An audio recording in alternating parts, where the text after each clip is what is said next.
ئەمە مهمە کە ئێستا خەڵکانێکی عەلمانی بە ماوەیەکی زۆر دوور و درێژ کوردی ئێمان زۆر چاواشە کرد لەسەر ئەو نووسینانە کە گوایە شێخ سەعیدی پیران ئەوانەی کە شۆڕشی شێخ سەعیدیان هەڵگیرستان کۆمەڵە خەڵکێکی عەلەمانی بوون کە لە ئەفەندیەکان بوون کە متەئەسر بوون بە فکرێکی ناسیۆنالی سکولاریزمی یعنی عەلەمانی جاکردنەوەی دین لە دەوڵەت. بەڵام یەکێکی وەکو زەنارسی لۆپی کە خۆی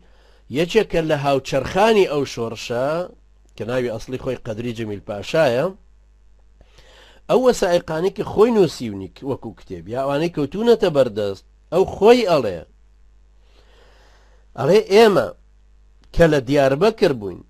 لە شوباتی 1925 خەبەرمانزانی کە جەندرمە لە گوندی پیران هەندێک کەسیان کوشتووە. ئێمەی ئەندامانی ڕێکخراوی ئازادی لقی دیاربەکر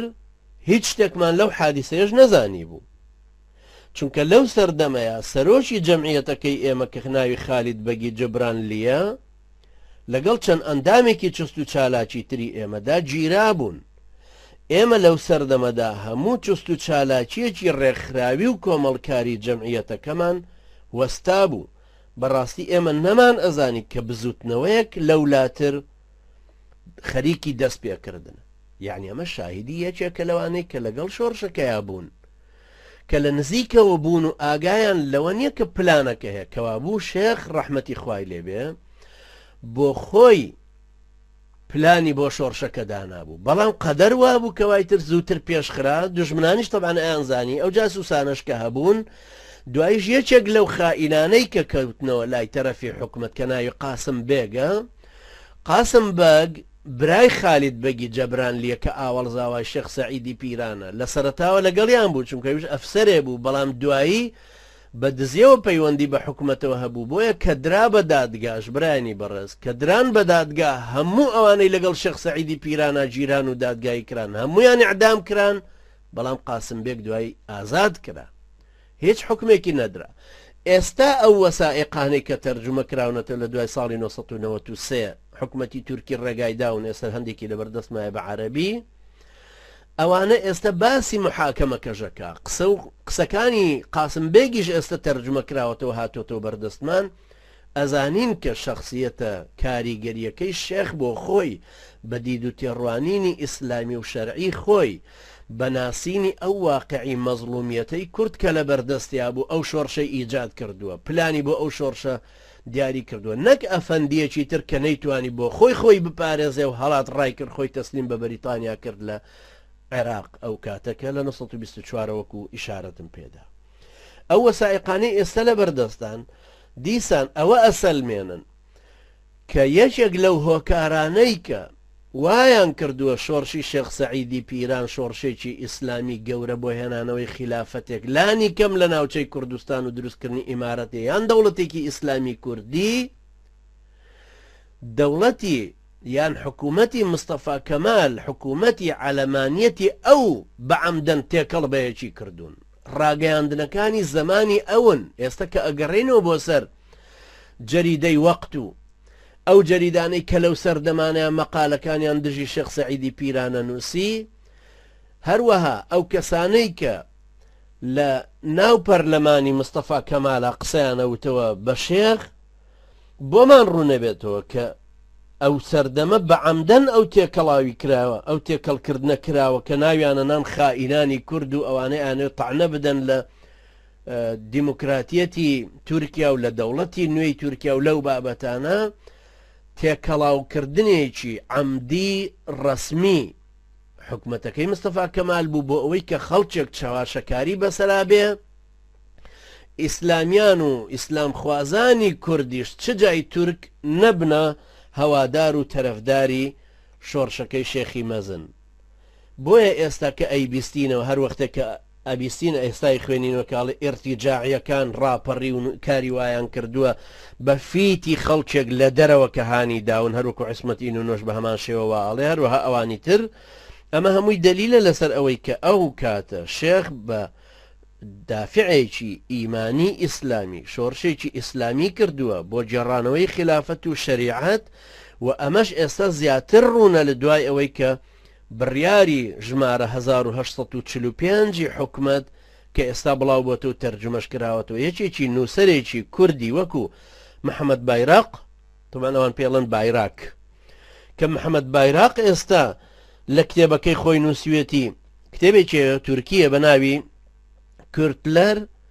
و ئولوسال دیموکراتیک مجادلەری کتێبەکە خۆی تورکیە بەم ناوە ئەو وەسائقانەی ئێستای هێناوەتەوە پێشەوە بیمافیهی ئەو بڕیاری 1945 کۆمەڵێکی زۆری تەرجمە کردوون هێناوێتە پێشەوە طبعاً ئێستا باسی ئەوانە ئەکا کە ڕۆڵی قاسم بێگ کەوتم برای ئاوەڵزاواکەی شێخ سەعیدی مەزن بوو چۆن کاریگەری هەبوو لەوەی کە لە ژێرە و پەیوەندی بە حکومەتی شابێت چونکە ئەو عسکەری بوو هەستی بەوە کردبوو کە شۆڕشەکەی شێخ سەعید لە هەڕەمەکی ئەچێ پێ ناچێ بگاتە نەتیجەیەکی گەورە بە تایبەتی کە ئینگلیز و فەڕەنسا و ئەڵمان و ڕووس کە کاریگەری نێوسیاسەتی دەوڵین هیچیان لایەنگری نابن لەبەرەوە حتمما شۆڕشەکەی فەشەل دێنێ بۆ ئەوەی خۆی بمێنێ و سەروەت و سامان و پلەپایی خۆشی مسۆگەرکە پەیوەندی لەگەڵ حکومەتی مستەفا کەمالە دروست کردبوو و ئەویش شوێن و جێگا و ڕێگای شێخی بەوان گەیاند هەروەها بەو دەسەڵات و کوردێتی خۆشی کە هەیبوو خەڵکانێکی هەبوو توانی کە بە ڕێگای جاسوسی و راپۆرت نووسین شوێنە مەحکەمەکانی شۆڕشی کوردان بگێنێ بە تورکەکان و ئەوانش بتوانن لە هەموو لایەکەوە هێرشی بێننەوە سەر لەبەرەوەیە کە ئێستا ئێمە هەست پێەکەین بۆ ئەوەی ئیسلامیان بە شێوەیەکی گشتی ئیسلام خوازان طبعاً چکە و زەمانە پێیان نەئوترا ئیسلامی شریعەت خوازان لە ناو کووردە هەروەها ئەو خەتە ئیسلامیەش کە لە ئەستەمبوڵەوە دژایەتی مستەفا کەمالیە کرد زۆر چاواشە کرابوو خەبەرەکان نەئەگەیشتنەوە دەستی ئەو بە تایبەتی لەو سەردەمانەیە کە هەندێک شتیشە نووسرا هەندێک ڕۆژنامە هەبوو ئەوانیش دەریانە کرد وەکو تەوحیدی ئەفکار و سەبیل الڕەشاد و سەن تەلەگراف و ئەمانە کە ئەوانیش دەریانە کرد مەقالاتی تیان نووسرا شتی دژی مستەفا کەمال تیان نووسرا بەڵام وەکو لە مەقالەکانیانە ئێستا کە دەرەکەوێتەوە ئەوان لەوە حاڵی نەبوو بوون کە بزبط شێخ سەعیدی پیران هەدەفەکەی چییە هەدەفەکەی ئەوەیە دەوڵەتی خلافە بجێڕێتەوە بۆ خودی ئستانبول یان دەوڵەتی مستەفا کەمال بڕوخێنە حکومەتی ئەو یان لە منطقەی خۆیان وەکو ئیمارەتێکی کوردی دروست بکە ئایا پاڵنەری ئەو پاڵنەرێکی قەومیانەی کوردی هەروەکو ڕۆژنامەکان کە لەسەریە نووسن هەروەکو کە ڕۆژنامەی بۆ نمونە وەقت کە لە 1925 مەقالەی قاسم بەگی نووسی بوو کە ئەو خائینەیە کە باسم کرد کە باز لەوە ئەکە ئەڵێ ئەمە قسەی دەقی قسەی قاسم بەگی خائینە کە ئەڵێ عەبدولقادر و بەدرخانیەکان کە ئێستا لە ئەستانن طبعا لە ئەستەمبول مەبەستی ئەوانە ئێستا کەوتونەتە پاڵانتە و ئیدعایەکردن بۆ بزوتنەوەی قەومی کوردی کە چەندین ساڵە هەوڵە دەن بۆ دروستکردنی بە تایبەتی لە ڕێی جەمعیەتی تەعالی و تەرەقی خۆیانەوە کە لە ئەستانە هەیە و گومانیشم هەیە لەوە ئەشزانم کە لق و شاخەی خۆیان دروست کردووە لە زۆر شوێن لە ناوچەکانی کوردستانە ماوەیەکی شەخەریکی ئەم کارانن بە تایبەتی دوای جەنگی جیهانی دووەم بەڵام ئێستا ئەو فرسەتەی کە پێشتر حکومەت زەعیف بوو ئەمان بەکاریان هێنا بۆ خۆیان وەکو هەلێک قۆستیانەوە پێویستە سەر لە نوێ مراجعیان بکرێتەوە ئەمەش طبعا هەر لە کتێبەکەی محەممەد بایراقا هەیە لە لاپەرە 407 کە ئەویش هەر لە وەقتەوە نەقلی کردووە کە ڕۆژنامەیەکی مەشهورە و ئێستاش طبعا هەر دەرەچێ هەروەها قسەی قاسم بێگیش نەقلەکاتەوە محەممەد بایراق لەو کتێبەیە قسەی قاسم بەگیش نەقلەکاتەوە کە ڕئیسی مەحکەمە لە قاسم بەگە پرسێتەوە ئەڵێ وا دیارە سێ هۆ هەبوون بۆ ئەوەی کە یارمەتی دەربن یا پاڵنەر بن بۆ ئەوەی شێخ سەعید ئەو تەمەڕودەی خۆی بکاو یاخی بێ دین کاریگەری ڕۆژنامەکان بەرهەڵستکاران واتە بەرهەڵستکارانی مستەفا کەمال بە تایبەتی گۆڤار و ڕۆژنامەکان کە لە ئەستەمبولەوە دەرەچن ئەمە ڕئیسی مەحکەمە لە قاسم بێگە پرسێ قاسم بێگی ژەڵێ بەڵێ ڕاستە ئەو هۆکارانەی کە باست کردن هەریەکەیان ڕۆڵیان هەبوو لە دروستکردنی ئەو شۆڕشەیە بەڵام من حەز ئەەکەم ئەوە تەئکید کەمەوە کە هۆی سەرەکی ئەو شۆڕشە هەوڵدانێک بوو بۆ سربەخۆیی کوردستان کە جەمعیەی ئازادی هەوڵی بۆ ئەدا و دەمێک بوو هەوڵیشی بۆ ئەدا لەو ڕێگایەشەوە بوو کەوە بەرهەڵستی مستەفا کەمال ئەکرا ئەمە طبعاً بۆ خۆبردنە پێشەوەیە خاستن هەست پێکەین کە دادگایە ئەو قسانە ئەکاتەوە کە دادگا پێڵێ وردەوەدە دادگا قسەکان حتا شێوەی سوئالی دادگاکە ڕئیس وای پێڵێتەوە ڕئیسی مەحکەمەکە قسەکان ئەجوێ ئەی کاتە دەمی ئەوە بۆی بیڵێ بۆی ببێ بە قەرارێکە لەسەر زمانی یەکێک لە کوردەکان و لە قیاداتی کوردیەوە دەرچووە ڕئیسی مەحکەمە لێ پرسێتەوە ئەڵێ وا دیارە شێخ ئەم بڕیارەی شۆڕشی پێشتر دابێ مەگەروانیە ئەویش تەبەن جوابیەداتەوە ئەڵێ سەرانی شۆڕش دینەکان ئیستیغلال کردبوو وەکو ئامێرێک بۆ چەواشەکردنی خەڵکێکی سادە بۆی بەرەو هەدەفێکی قەومیان ببن ڕئیس لێ پرسێتەوە ڕئیسی دادگاکە ئەڵێ کەوابوو چێن ئەو کەسانەی ڕاپەڕێنەری ڕاستەقینەی شۆڕشەکەن قاسم بەگەڵێ سیاسیەکان و دینیەکانن سیاسیەکانن کە زۆرتر دینەکەیان ئیستیغلال کرد بۆ ئەوەی کە شۆڕشەکەی پێ بکەن کەوابوو ئێمە کە دیقەتە گرین لەم جوابانەی قاسم بێک کەوەکو وتم تەنها ئەو ئیعدام نەکرا لە کاتێکە حکوومەتی مستەفا کەمال تەڕ وشکی پێکەوە سووتان بێدین و دینداری وەکو یەک سووتان و کوشت ژن و پیاوی وەکو یەک کوشت لادێی و شارنشینی کوردی وەکو یەک کوشت ئەوەی ئەفەندی بوو لە شارا بوو ئەوەی مەلایەکی لادێ و یا شێخی تەریقە بوو وەکو یەک لەو 6 ساڵەیە کوژران حەقد و قینێکی زۆر بەرامبەر دینەکە و بەرامبەر بە کورد خۆی بۆ تواننەوەی کورد و ئەو بیردۆزە سەخیفەی خۆیان کە هەیان بوو کە ئەیانوت کوردەکان هەر تورکن بەڵام لەبەرەوەی لەو چیایانە گەورە بوون زمانی تورکی خۆیان لەبیر کردووە و ناشکرە ئێمە دەوڵەتێک کە دروستەکەین ئەم دەوڵەتە پێویستە هەمووی بەس تورکی تیابێ ئەم نەزعەیە شەروەکو چەندجار باسمان کرد لەو نەزعانە بوو کە مێشیل عەفلەقیش هێنا بوو یا سەلاح الدین بەیتار بۆ ناو عەرەبەکان کە لە ئەڵمانیانەوە وەرگرت بوو لەگەڵ ئەوەشا کە بۆ خۆیان لە فەڕەنسا و هەروەها معجب بوون بە جان ژاک ڕۆسۆ و ئەفکاری تری بیرمەندانی فەڕەنسی بەڵام شێوازی ئەڵمانیان وەرگرت بوو کە ئەو نەزعە ڕەگەزپەرستیە بە قووەتی تیا دروست کردبوون بە هەر حاڵ ئێمەوەکو هەست پێکەین کە لەو سەردەمەیە شەخسیەتی شێخ بۆ خۆی کاریگەریەکی زۆر گەورەی هەیە وەکو دید و تێڕوانین و قەناعەتێکی ئیسلامی گەورە کە ئیسلامەکەی وەکو عەقیدە و عیبادەت و شەرع وەرگرتووە پاشان وەکو جیهاد و جموجوڵێکی ئیسلامی گۆڕانکاری وەرگرتووە خۆشی پێشەوایەتیەکە و بە شەخسیەتی کاریزمی خۆی کاریگەرە لەسەر نەوەی دەوروبەری خۆی کوردەکان کە توانیوێتی هەمویان ئەوانە کەسب بکە و بیشیان خاتە شۆڕشێکی واوە هەرچەندە شۆڕشەکەی زۆری توول نەکێشاو بۆ خۆی بە خیانەتی قاسم بێک ئەسیر کەوت و دوای ئەعدام کرا بەڵام کاریگەریەکی زۆر گەورەیە ئەمە خاڵی یەکەم زۆر مهمە هەمیشە لە بەرچاومان بێت چونکە خاصەتەن ئێمەی ئیسلامی لە سەردەمی دوای شێخ سەعیدی پیرانەوە ڕەحمەتی خوای لێبێ لە دوای 1925ەوە ئێمە هەتا ساڵی 1985 لە کوردستانی ئێمە لە باشوور مدەی 60 ساڵ شۆڕشێکی تری وامان بۆ دروست نەبووە بە شخصیەتێکی کاریزمی ئیسلامی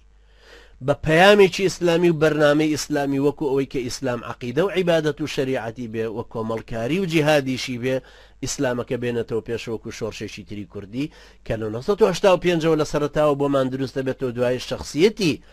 خواناسانەی مامۆستا مەلا عوسمانی ڕەحمەتی هەزار ڕەحمەتی خوای لێبێ کە کاریگەریەکی گەورەی هەبوو لەبەر ئەوەی کە هەنگاوێک ڕابطەی ئیسلامی کۆن تەمەن ڕابطەی ئیخوان ناڵێمەوەی مامۆستا شێخ محەممەدی بەرزنجی هەنگاوێکی زۆر بەقووە یا چەندین هەنگاوی تر بزوتنەوەی ئیسلامی بباتە پێشتر و بیکە بەو بزوتنەوە ئیسلامی کە ئێمە بۆ خۆمان هەمومان بوو بە چێڵگەی هەمومان بوو بە پەرژینی هەمومان بوو بە قەڵای هەمومان کە تایە نەشوو نما بکەین و گەورەتر بین و هیوا ئاواتێکی ترمان بۆ دروست ببێ و هەروەها ئەو ڕەنجەی کە هەبوو دوای فەزڵی خوای پەروەردگار و خوێنی ئەو برا عەزیزانەشمان کە بۆ ئێمە بوو بە دارێکی بەقووەت کە بەربدا ئەگەرچی ئێستا ئەلمانیا ڕقنەکانیش بەرامبەر بە دینەکەمان نکوڵی لەو هەموو خوێنە ئەکەن کە زیاد لە 2000 شەهیدمان تایەداوە خوای پەروەردگار بە شەهیدیان وەربگرێ کاریگەریەکی گەورەی هەبوو شێخ سەعیدی پیران بۆیە بەڕاستی یەکێک لەو شاکارە جوانانەی ئیعلامی بزوتنەوەی ئیسلامی لە ساڵی 90ەکانە کە کردیان ڕسمێکی تعبیری بۆ سەلاح الدینی ئەیوبی کە دایان نابوو پاشان شێخ سەعیدی پیران پاشان مامۆستا شێخ عوسمان بەڕەحمەت بیا خۆ مامۆستا مەلا عوسمانیان دانابوو وەکو شخصیاتێک یەک بە دوای یەکا بێن هەڵبەتە ئەوە تەئسیری ئەوەش بوو کە هێشتا ئەوان مابوویان کە زیاتر لە شخصیەتی کاریزمی و بە قووەتی بەدرخان و شێخ عوبەیدوڵڵای نەهری و ئیبراهیم پاشای میلی و شێخ سەلیمی خیزانی و عەبدولسەلامی بارزانی و هەروەها شخصیەتەکانی تریش شارەزاتر بن بۆی ڕسمی هەمویان بەڕیزدا بنێن کە ئەوانە پێشەوای بەڕێزی ئێمەن و ئیشی گەوریان بەم ئیسلامەتیە کردو چکە باوەڕیان وابوو کە ئیسلام عەقیدەت و عیبادەت و شەریعەتە و کارێکی کۆمەڵکاریشە ڕێبازێکی سیاسیشە بە جیهادەکەش پێویستە مەزڵومیەتی کورد لا ببرە لەسەر هەروەکو دوای دێمەوە سەر ئەو نقطەیە کە چەند کاریگەر بووە لە دادگاکانە کە شێخ سەعید بە فەخرەوە بە سەربەرزیە و ڕوبەڕووی دادگاکان ئەیڵێت و ئیعدامەکە قبوڵەکە نەک ئەوەی کە ئۆجەلان ئێستا لە زیندانە پێی قبوڵە مستەفا کەمال بە گەورەی خۆی ئەزانێ و تورکیاش بە وڵاتی خۆی ئەزانێت و گەڕاوەتەوە لە هەموو ئەو شتانەشی کە وتوێتی فەرقێک زۆرە لە نێوانی ئەوەی ئیسلام شخصیەتی یەکێک داڕێژێ کە بڕوای بە قیامەتی هەیە و ناتوانێ مخالفەیەکی شەرعی بەو شێوەیە بکات چونکە ئەزانێ خوای گەورە فەرمێوە كلهم آتيه يوم القيامة فردا هەمویان تاکتاکە گەڕێنەوە بۆ لای خوای پەروەردگار هەستی مەسئولیەتی ناخی ئێمە بەرامبەر بەوەی کە بەڕوو ڕەشیە چینەوە لای خوای پەروەردگار و یەک و تاک غەیری ئەوەیە کابرایەکی عەلەمانی بەزی و هەرچەند بە قووەتیش بێ چونکە باوەڕی نە بە قیامەت هەیە نە بە زیندوو بوونەوە ڕۆژی دوای و محاسبەی لای خوای پەروەردگار لەبەرەوە هەر ئەوە ئەبینێ کە لە دنیایە لەبەرەوە ململانەکەی هەروەکو ئەو دید و تێڕوانینەیەکە لە ململانی میلەتانی تر و شوێنانی تری کوفر و ساحەی تری کافرانە هەیە. خاڵێکی تر ئەوەش کە نقطەی مهمە ئەویش ئەوەیە کە لە دوژمنانی کورد و دوژمنانی ئیسلامەوەیە کە ئەم قسەیە هاتۆ کە گوایە شێخ سەعیدی پیران ڕەحمەتی خوای لێبێ پەیوەندی بە ئینگلیزەوە هەبووە ئینگلیز لەو سەردەمانەیە ئەترسان لەوەی کە دیسان مەسەلەی ویلایەتی مووسڵ کە لە لۆزانە باسەکرایەوە و 2 ساڵی توول کێشە مستەفا کەمال بیکا بە مبەڕێک بۆ ئەوەی بێتەوە سەر ناوچەکە و پاشان بێتە سەر ئەوێ گوایە ئینگلیزیش دەستی لەوەیە هەبێ بۆی کێشەیە دروستکە بۆ مستەفا کەمال ئەوانی پێوە مەشغوڵ ببن و مەسلەی ویلایەتی مووسڵ واز لێبێن ئەمە طبعاً لە ژێر ڕۆشنایی ئەو دوکومنتانەی ئێستا دەرەچن و ئەترافاتی ئینگلیز و نووسینی بەریتانیەکان و ئەوانەی لە ورمێ بوون یان ڕەزاییە یان لە تەبریز لە ئێران یانەوانەی لە ئەستەمبول بوون پاشان لە ئەنقەرە هەروەها ئەوانەی لە حەلەب بوون و لە عێراق لە نووسینی هیچ یەکێک لەوانە هەروەها لەو ڕۆشن فکر و بەرپرسە فەڕەنساییانەی لە شام بوون ئەو سەردەما هیچ یەکێک لەمانە هیچ دوکۆمنتێک نییە کە ئەوە بسەلمێنێ شێخ بە هیچ شێوەیە پەیوەندی بە دەرەوە بە هەر شێوەیەک بە کەسەوە بوو بێت چ جای بە ئینگلیزەوە وەختێکیش کە شێخ مەهدی برای نارد بۆ کوردستانی باشووری ئێمە ناردی بۆ دهۆک و زاخۆ ناردی بۆ لای بەرپرس و پیا و ماقوڵانی ئەوێ بۆ لای شێخ عەبدولسەلامی بارزانی هەروەها بۆ لای شێخ اسماعیلی بۆ لای ئیسماعیل خانی سمکۆ شوکاک لە ڕۆژهەڵات لەبەرەوە تۆمەتبارکردنی بەوەی کە پەیوەندی هەبووە بە ئینگلیزەوە بەڕاستی ئەوەش هەر قسەیەکی مستەفا کەمالە و قسەیەکی حکومەتەکەی ئەوە کە لەو سەردەمەیە هەوڵیان ئەدا بۆ ئەوەی ڕەشیکەن لە بەرچاوی میلەتانی خۆمان وەکو کورد و میلەتی تورک و کەسانی ئیسلام خواز و شریعەت خواز هەوڵ نەدەن کە پشتگیری شێخ سەعید بکەن بۆی حەسریکەن هەروەکو چۆن لە ڕووی جوگرافیایی سەربازیەوە حەسریان کرد لە دۆڵەکانی ئەو ناوچانەی کە لێی بووکو پاڵ و پیران و ئەو ناوچانە ئەیانویست لە ڕووی عمقی بەشەریشەوە لە ڕووی پشتیوانی لێکردنیشەوە پشتی ببڕن لەوەی کەوە کەسێک بتوانێت پشتگیری لێ بکات چ لە ناو کووردا چ لە ناو شوێنەکانی ترە هەروەکو ئیشارەتیشم پێدا کە زۆر دژمنیشان لەو شێوەیە یا نابۆ پێشوە جناوەکو ویلایەتی مووسڵ لە پەیمانی مۆدرسا کە لە ساڵی 1970 دوای شەڕی جیهانی دووەم ئیمزا کرابوو تورکەکان بەڕەسمی دەستیان لە ویلایەتی مووسڵ هەڵگرتە بوو و ئینگلیزیش لەو سەردەمەیە گەیشتە بووە کەرکووک و کفری هەروەکو ئیشارەتم پێدا لە کاتی خۆی و هەستیشان کردبوو ئەوان بۆنی نەوتەکەی مووسڵیان کردبوو هەستیان پێکردبوو کە لە مووسڵان نەوت هەیە ئەیانەویست ویلایەتی مووسڵ بگرن نەک بە سیفەتی هەموو ویلایەتەکە کە کوردستانی باشووری ئێستای ئێمەشی تێدایە بەڵکو وەکو شاری مووسڵ پێیان مهم بوو بیگرن کە ئەو کاتە ئیمارەی جەلیلیەش پێشتر لەوێدا هەبوو حکمی کردبوو لەبەرەوە بەڕاستی جێی خۆیەتی کە ئێمە لەوەشە دڵنیابین کە وەکو ئەو ئیدعایانەی تر کە کرات دژی شێخ سەعیدی پیران کە گوایە لەو کاتەی کە گەلی تورکی بەرگری لە خۆیە کات دژی یۆنانیەکان کە لە 1922 هاتوون و هجومیان بۆ سەر ئیزمیر هێنا و ئێمەوە خۆمان وڵاتمان ڕزگارەکەین ئەوە تا شێخ سەعید لەولاوە بە قسەی دوژمنان خەنجەر لە دواوە لە پشتمانەدا هەروەکو زۆر جار کە کوردی ئێمەیان لە باشوورە اتهامە کرد بەوەی کە لە شەڕی عێراق و ئێرانە ئەیان و ئەوە تا لەو کاتێک کە شۆڕش تاوان ئێرانەکان وایانوت لەو کاتێک کە شۆڕش ڕەدی سەدام یەزیدی کافرەداتەوە ئەوە تا کوردەکان ئەڕۆن لەگەڵ سەدام ڕێکەون بۆی خەنجەر لە پشتەوە لە شۆڕشی ئیسلامی بدەن هەروەها سەدام و بەعسیەکانی ژیانوت لەو کاتێک کە شۆڕشی ئینقلابی بەعسیەکانی 68 لەو کاتێک کە حکومەتی عێراقی و عێراق دووچاری هێرشی خومەینیەکان بۆتەوە لە ڕۆژهەڵاتەوەکو دەوڵەتی فارسی مەجووس دێنە سەر وڵاتەکە ئەوە کوردە خەوەنەکان ڕۆیشتون و هاوکاریەکەن و خەنجەر لە پشتەوە لە سوپای عێراق العەظیمەدەن ئەمە تەمان هەمویان هەر یەکێکن لەو ئیدعا و قسانەی کە هەرەکرێتەوە هەمیشە بەرامبەر بە کورد و ئەو کاتەش بە تەئکید هەر لەو شێوەیە بوو کە ئەکرا ئەجینا بە هەمویان ئاگایان لە شۆڕشەکە هەر هەمووی هەبوو ئینگلیز و فەڕەنسیەکان کە لە شام بوون ئەو کاتەوە ئینگلیزیەکانیش لە بەریتانیا ئاگایان لە وردەکاری شۆڕشی شێخ سەعیدی پیران هەبوو بەڵام بە هیچ شێوەیەک تەدەخولیان تیانە کرد و ئامادەی تەدەخولکردنی تیانە بوون بەڵکو ئاسانیشیان کرد کە 8 فرقەی مستەفا کەمال بە قیتاری ئەو کاتێک پێدرا بەغداد بەرلین نەقڵ ببن بۆ بەرەی پشتەوە لە پشتەوە بدەنەوە لە شۆڕشەکەی شێخ سەعیدی پیران هەروەکو کە فعلەن وا ڕوویدا لە دواوە هاتنەوە پەلاماری شۆڕشگێڕان و مجاهیدانی شێخ سەعیدی پیرانی ڕەحمەتیان دا لەبەرەوە بەڕاستی هی ئەوە نییە ئەو وەسائقانی کە ئێستاش لە بەردەستان و زیاتر شت ڕوونەکەنەوە هەموو ئەوە ئەسەلمێنن کە بە هیچ شێوەیەک هیچ جۆرە پەیوەندیەک لە نێوانی شێخی مەزن شێخ سەعیدا نەبووە و ئەوانش کە ئێستا یەکێکی وەکو محەممەد بایراق یان ئینگلیز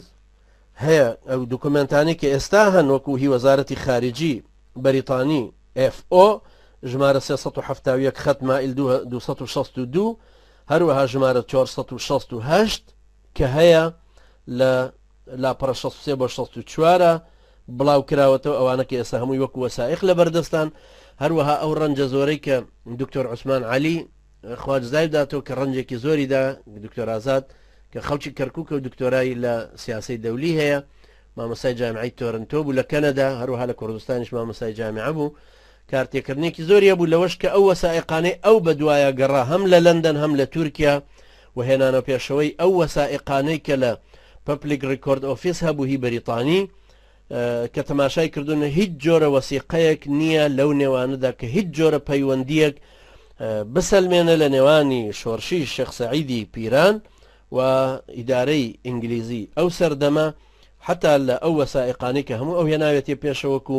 ئەو نامانەی کە جۆزیف شامبرلین نووسیوەتی چامبرلن کە وەزیری خارجی بەریتانی ئەو سەردەمە بوو یان ئەوانەی تر کە لەو سەردەمانەیە سەفیری بەریتانی وەکو لیندسوی نووسیوێتی هەروەها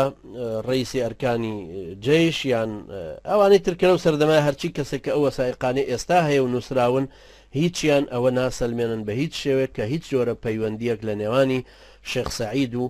ئەوانی تردا یا بەریتانیدا هەبن و ئەوەش کە عیسمەت ئینۆنۆ ئیشارەتی پێدا کە کوردێکی بە تورک کراوی خائینە کە بوو بە ڕێز وزەرای تورکیا لە لای مستەفا کەمال ئەو کە باسی شێخەکەڵێ شێخ و هەروەها شۆڕشەکەی ئەو ئەڵێ پەیوەندیان بەهێزی دەرەکیەوە هەیە ئەو ناژ لە ئینگلیز وەکو قسەیەکە و فڕێدا بۆەوەی وەکو لەو سەردەمات چۆن ئێستاگەر خەڵکێ تۆمەتبار بکرێ لە لای ئەمریکاڵن سەر بە قاعیدەیە ئەگەر لە ئێرانی شابێڵن وەهابیە و هەروە ئەگەر لە سووریا بێڵن ئیخوانە چکۆ جەلال تاالبانی ئەو تۆمەتانەی لە لای ئەوانە بە هەمومان هەروتووە لە ڕاستیشا خۆی مەوزوعەکە لەوەیە کە حەسەب ئەو شوێنە چ تۆمەتێک بەلایەنەوە ڕەواجی هەیە ئەوە وتراوە لەو سەردەمەشا ئینۆنۆ ئەو قسانەی کە کردووە بەرامبەر بە شێخی مەزنی پیران ڕەحمەتی خوای لێبێ وهروە بەرامبەر بە شۆڕشەکەی هیچ دەلیلێک لەسەر ئەوە نییە بە تایبەتی کە کەسانی نووسەر و مێژونووسی وەکو ڕۆبەرت ئۆلسن کە هەموو ئەو وەسائقی ئەو ناوچانە دێنەوە پێشەوە هیچ یەکێک لەوانە هیچ جۆرەك ناسەلمێنن کە پەیوەندێک لە نێوانی ئەوانەدا هەبێ و ئێستاش ئەو کتێبانی تر کە نووسراون کاتوێکی تورکی هەیە کە ناوی عومەر کۆرکۆجۆیە عومەر کۆرکۆجۆ ئۆغڵوو ئەویش کە